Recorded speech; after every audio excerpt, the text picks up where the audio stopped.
At the start of this year, Mercury rolled an engine onto a stage in Las Vegas that stopped people cold. 808 horsepower from a single outboard. To put that in perspective, that's more power than most V8 muscle cars make, hanging off the back of a boat. Mercury showed it at CES in January, the biggest electronics show on planet Earth, and then again at the Miami Boat Show in February, where it towered over every other engine on the floor. And here's the thing that you need to know, because I'm not going to waste your time, right? You cannot buy this engine. Not today. Maybe not for years. It's a concept. Mercury hasn't released a single official spec. No price, no production date, just that one number painted on the cowling. So why would I tell you it's going to change boating forever? Because the engine itself isn't the story. The reason Mercury built this thing, and the exact moment they chose to show it off, points to something already happening out on the water right now. And once you see what that 808 is really aimed at, you'll understand why the people who build boats for a living were the ones paying closest attention. So let's start with what's actually real, because Mercury didn't pull 808 horsepower out of thin air. They built it on top of an engine you can buy today, and that engine's already a beast in its own right. It's the 7.6-liter V12 Verado, rated at 600 horsepower. And when it launched back in 2021, it was the first V12 outboard the world had ever seen. Nobody had done it before. 12 cylinders, hanging off a transom, where the rest of the industry had topped out at V8s. And so here's what makes that engine special, okay? And why it's the foundation for everything Mercury's doing at the top end. It has two features no other outboard on Earth has. So the first one is a steerable gearcase. On a normal outboard, the whole engine swivels to turn the boat.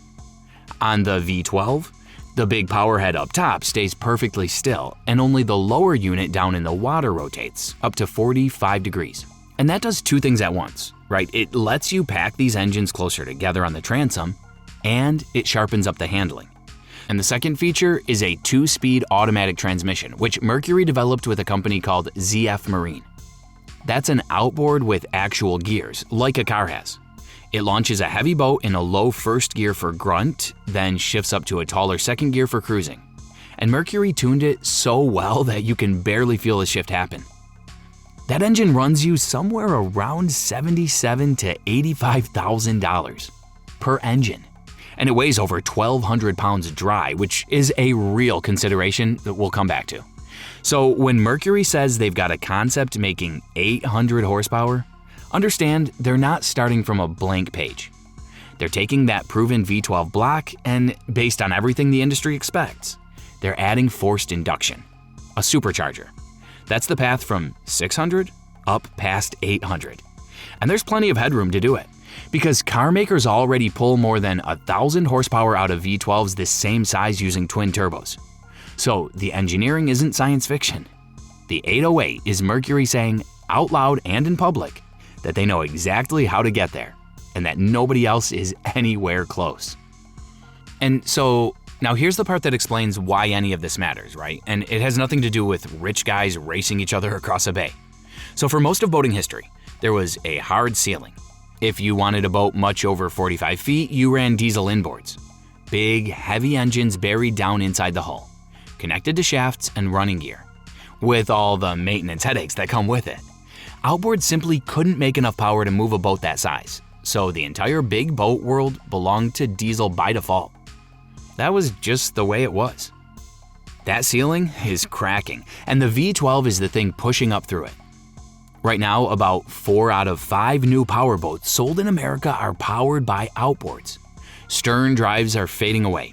Inboard sales are flat, and outboards just keep taking ground year after year. And they're not only taking the small stuff anymore. Look at a boat like the Scout 670 LXS that launched this spring. It's a 67-foot day boat, one of the largest of its kind anywhere in the world. And it's powered by 5 Mercury V12 600s bolted to the back. That's 3,000 horsepower, pushing a boat that big towards 60 miles an hour. A boat like that 10 years ago would have been a diesel inboard without question. Today, it's hanging its power off the transom. So picture what changes when you swap those 5 600s for, say, 4 808s. You get the same total power from fewer engines. Less rigging to install, less to maintain, more open space on the transom and in the cockpit where all that hardware used to live. That's the calculation Mercury's doing right out in the open with this concept. The 808 isn't really about making one boat faster than the boat next to it. It's about shoving the outboard even further up into the size of vessel that used to belong completely to diesel, the 50, 60, and 70-foot range. That is the shift.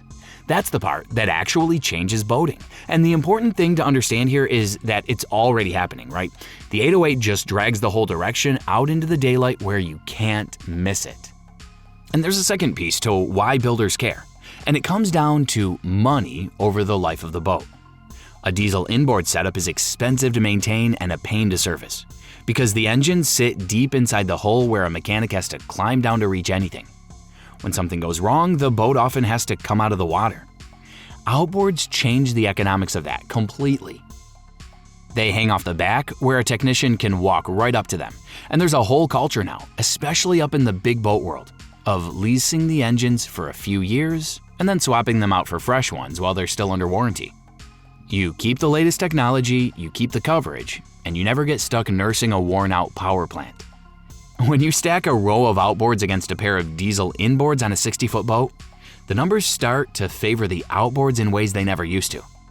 Fewer service headaches, easier swaps, and resale buyers who increasingly want outboards on the transom because that's where the market's heading. So an 808 isn't just a power number, right? For a builder, it's a way to reach the buyers who want a big boat but don't want to deal with everything that came with the old diesel way of doing things. That's the real commercial reason for this engine to exist, separate from the spectacle of the horsepower figure. But listen, I'd be doing you a disservice if I told you the dream without the reality, because the V12 platform this 808 is built on has a track record, and it's not spotless. This is the part most channels conveniently skip over. So the 600 V12 has had genuine reliability problems, and they cluster around the very thing that makes it special: that complex steerable gear case and the steering system that drives it. Back in August of 2023, Mercury issued an official recall on the V12, case number 2308-0048, because the steering position sensor could fail. And when it failed, the engine threw a fault code and limited both your steering and your available thrust. Out on the water, losing steering isn't a minor annoyance you shrug off. It's a safety problem, the kind that can put a boat on the rocks. And the owner reports go well beyond that one recall. On The Whole Truth, which is one of the most serious boating forums out there, an owner running 4 600s posted just this past November about ongoing trouble. His words, not mine. Steering sensors, steering housing seals, and oil leaks. He said Mercury techs had been on his boat more times than he could count, and that years into ownership, they still constantly lose steering. One thing he wrote, it stuck with me. He said, "It sucks when you've got over $300,000 in motors and those issues keep you tied to the dock." And then another owner in that same conversation described a friend whose twin 600 lost all of its oil and had to have the entire engine replaced under warranty. Okay, so now I want to be fair here because being straight with you is the whole point of this channel. Not every V12 is a problem child. In the exact same thread, an owner with triple 600s and 200 hours on them said yes, he'd had a steering sensor and a trim sensor go bad, but they were quick swaps. And otherwise, the engines had been reliable and the torque was, in his words, unreal. So the real picture is mixed. These are extraordinary engines that do things nothing else on the market can do. And at the same time, they're complicated, expensive to fix, and they need a factory-trained technician with specialized tools that your average small-town marina simply doesn't have on hand. Now, take all of that complexity and add a supercharger and another 200 horsepower on top. That's the honest question hanging over the 808. You're putting more heat and more stress on a platform that already runs close to its limits in spots. Okay, so who's this engine actually for? Assuming it ever makes it off the concept stand and into the water? Probably not you, and probably not me. If it follows the V12's pricing, an 808 lands somewhere north of $100,000 a piece. Put 3 or 4 of them across a transom and the engines alone cost more than most people's homes. This is built for the very top sliver of the market. The 60-foot center consoles, the sport yachts, the boats where the buyer is sitting there choosing between a row of these outboards and a pair of diesel inboards, and more often deciding the outboards are the smarter buy. And listen, it's worth asking why it's Mercury making this move and not Yamaha or Suzuki. The answer is partly about where these engines get built. Mercury is the only one of the major outboard makers that builds its engines in the United States, up in Fond du Lac, Wisconsin. While its Japanese competitors are absorbing a 15% import tariff on every engine they bring into the country, and while Suzuki still hasn't shown the V8 it's been teasing for more than a year now. Mercury's out here flexing 800 horsepower at an electronics show in January, and the market is responding. At this year's Miami Boat Show, Mercury was rigged on 84% of all outboards in the in-water display. That's a company record, and it didn't happen by accident. The 808 concept is part of that same play. Mercury wants every competitor and every boat builder in the room to understand that the high horsepower crown belongs to them and they have zero intention of giving it up. There's one more layer worth sitting with here, and it's about why Mercury chose an electronics show of all places to reveal an engine. CES isn't a boat show. It's where phones and televisions and self-driving cars get announced. Putting a marine outboard on that stage was a deliberate signal. Mercury is telling the world that a modern outboard isn't just a hunk of metal that spins a propeller anymore. It's a connected, computer-controlled, digitally managed piece of technology with its own software, its own diagnostics, and its own place in the bigger world of smart machines. The 2-speed transmission, the electronically steered gearcase, the joystick systems that let one person dock a 60-foot boat with 5 engines using a single hand. That's all software and sensors as much as it is pistons and gears. And listen, that's a double-edged thing, which brings us back to the reliability question, okay? The more an engine depends on sensors and software, the more there is to go wrong in ways that strand you at the dock waiting on a specialist. The same complexity that makes the V12 brilliant is the complexity that fills those owners' forums with steering faults and fault codes. So when Mercury pushes to 808 horsepower, they're not just chasing a bigger number. They're betting that they can manage all that added complexity reliably enough that the people spending $400,000 on engines will trust it. That bet is the real frontier here, and it's a much harder problem to solve than simply finding more horsepower. So, here's the question. Should you care about an engine you can't buy, that costs more than a house, and that's built on a platform with known steering gremlins? Here's my honest take, okay? Care about the direction, not the object itself. The 808 may never get a price tag. Concepts get shown and then quietly shelved all the time. And Mercury hasn't made a single promise that this one reaches production. But the reason they built it is real, and you can measure it. The outboard is steadily eating the inboard's lunch, climbing into bigger and bigger boats every year, and the V12 platform is the battering ram doing the work. Whether the final production number turns out to be 808 or 750, or they wait a few years and leapfrog past it entirely, the trajectory is already locked in.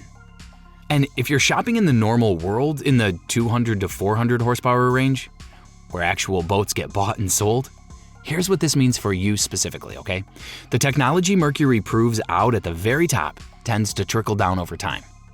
The digital controls, the smarter transmissions, the steering and joystick features, those all started life as flagship-only hardware, and they slowly work their way down into the engines regular people can afford.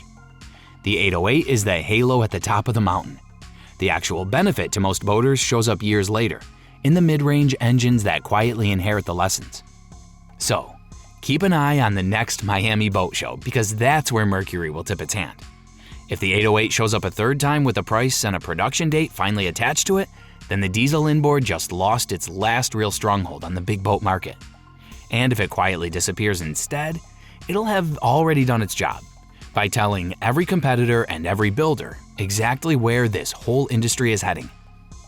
Either way, the engine sitting on that stage in Las Vegas was never really the point. The point was the message it sent. And that message landed exactly where Mercury wanted it to.